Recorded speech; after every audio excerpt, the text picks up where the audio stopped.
Mr. President, I want to once again discuss the ongoing effort to repeal and replace the so-called Affordable Care Act. This is one of our most vexing issues of the day. Of course, this isn't the first time I've come to the floor to discuss Obamacare, and I'm fairly certain it won't be the last.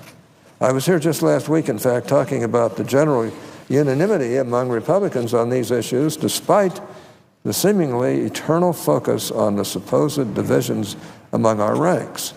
While some are still advancing that narrative, Republicans are overall still united in our desire to repeal and replace Obamacare.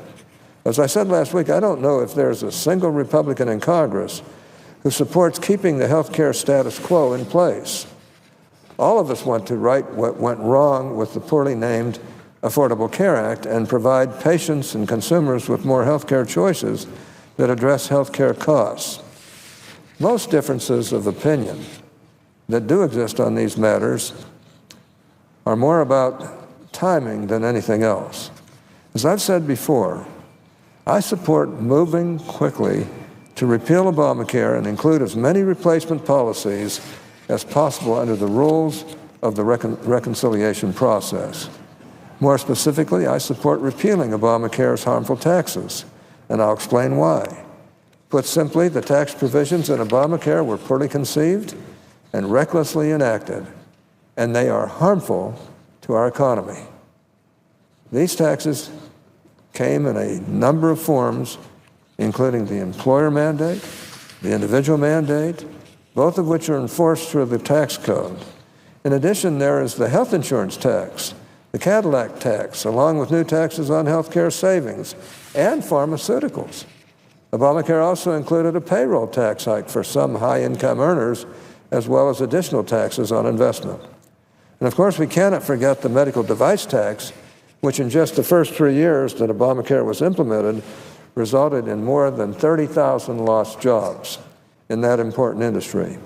All told, the tax provisions of the Affordable Care Act represented a $1 trillion hit on the U.S. economy in the first 10 years, and the burdens of the vast majority of these taxes are ultimately borne by patients and consumers in the form of higher costs, larger tax bills, and reduced value in existing health plans and savings accounts.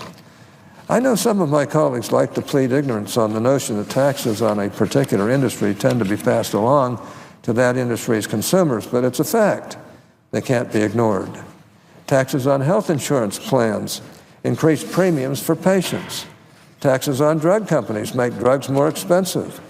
Taxes on medical device sales increase the cost of those devices. It's not a complicated concept, Mr. President. It is the natural byproduct of tax provisions negotiated with stakeholders behind closed doors under threat of increased government intrusion and market regulation. These taxes weren't drafted solely to pay the cost of Obamacare. They were also part of a strategy to get the law through Congress, dividing the business community and pitting industries one against another to prevent widespread opposition. But like I said, Mr. President, at the end of the day, it is the patients and consumers, individuals and families, that pay most of the freight on these types of tax policies. Excuse me. Don't take my word for it, Mr. President. Let's look at one major example. Congress's nonpartisan tax scorekeeper, the Joint Committee on Taxation, indicated that, by and large, the tax on health insurance premiums would be passed along to health insurance policy holders. I ask unanimous consent to insert in the record a letter from the JCT to Senator Grassley dated October 29th, 2009. Without objection. And while we're setting the record straight on taxes in Obamacare, my colleagues on the other side have repeated a particular false claim that needs correction. My Democrat friends are fond of characterizing the repeal of Obamacare as a tax cut for high-income high-income earners, and a tax increase for low and middle-income taxpayers. That claim is simply false. According to JCT, the Joint Committee on Taxation, the Affordable Care Act imposed significant and widespread tax increases on taxpayers earning less than $200,000 a year, despite President Obama's repeated promises that the law would not do so. In fact, in 2017, a single provision, the reduction in the deductibility of catastrophic losses, is projected to raise taxes on 13.8 million tax-paying families and individuals, mostly from the middle class. That is more than the number of taxpayers that receive exchange credits and other premium subsidies under current law. And that's just one example. There are others. Fortunately, we've been able to forestall the impact of a number of the offensive Obamacare tax provisions. We fought and negotiated long and hard to do so. But virtually all of those taxes are still looming on the Obamacare horizon. Most of us on the Republican side have been fighting these taxes more or less since the day Obamacare was signed into law. We've highlighted their harmful impact on the economy and decried the crony capitalism that was behind the effort to draft and enact them.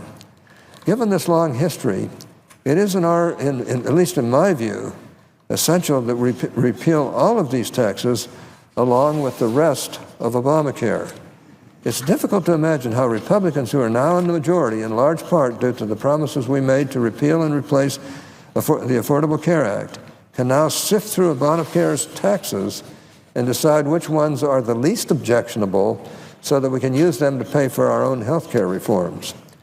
Obamacare isn't problematic simply because health care costs are now going up. It was fundamentally flawed at the outset. The way the law was drafted was and still is a problem. The way the law was negotiated, with stakeholders being played against each other, was and still is a problem. And of course, the way the law was paid for was and still is a problem. The Obamacare taxes are a big part of this equation. And in my view, and I think the view of the vast majority of my Republican colleagues, they have to go. Like I said, Mr. President, there really are not widespread disagreements among Republicans on these issues. Overall, we broadly agree on the fundamental issues surrounding Obamacare. And as I noted last week, it's not all that problematic to have some differences of opinion on the initial stage, so long as we can overcome those differences in the end. I think we can do that. More importantly, I think we will. With that, Mr. President, I yield the floor.